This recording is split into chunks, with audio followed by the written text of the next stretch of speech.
Nowadays, when reviewing other people's art, I want to do my best to not assume the worst about the artist. I don't know them, obviously. Unless there's something genuinely morally reprehensible to know about them, then otherwise I find it pretty uncalled for to demean an artist personally by their own experiences, their lifestyles, especially their personality, or in some cases that I've done in the past, insinuate that they have none. Now, having said that, it's a good thing these videos aren't about addressing the artist and who they are as individuals personally. That's something I don't really agree with, except in cases where it does influence the music and it is relevant to the discussion about the music itself. My thoughts are mainly on the art that they create and how the art conveys what they intend to convey. And my thoughts on the art of Pale Waves is that it is, mid.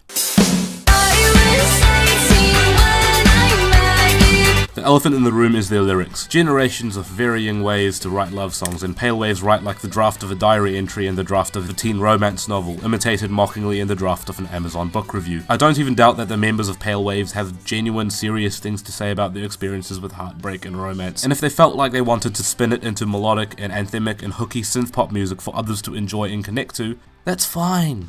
I just think it's mid. There are many ways of writing love songs. We've had them around long enough, but one such way is to make your lyrics so blunt and simplistic that they hit with perhaps like a stunning effect, or as if you're so overwhelmed with happiness or smited to such an extent that you can't put your emotions any other way. Carly Rae Jepsen does it, and she carries it well with her bubbly, friendly personality, and that's why people love even her silliest song. Pale Waves, on the other hand, have such an awkward way of phrasing each little refrain. It almost morphs into a 1975 song, but too timid to be at least obnoxiously confident, and now with enough gated reverb clap drums to piss off even M83. But the butterfingered catch here is that they're not even the only artist out there making bouncy, sometimes lyrically simple 80s styled synth pop. So what makes these Pale Waves harder to surf? Well, nothing at first. I actually think the first track is very good. It's catchy, it's impassioned, it's quite well written melodically, and as far as production goes for 80s synth pop throwbacks, while it is nothing special, it doesn't need to be. So I give this song 18 a pretty fair thumbs up because it's good. It's catchy. Woo! But There's a Honey proves pretty quickly that Pale Waves aren't very creative with their songwriting. In fact, you can virtually hear every melody and chord progression and even lyric coming a mile away, even if it were to be through concrete headphones. Their melodies aren't even bad per se, they're written pretty well, but they're just so obvious that the album or even the individual song just tires out really quickly. And for some reason on several tracks they thought it might break up the flow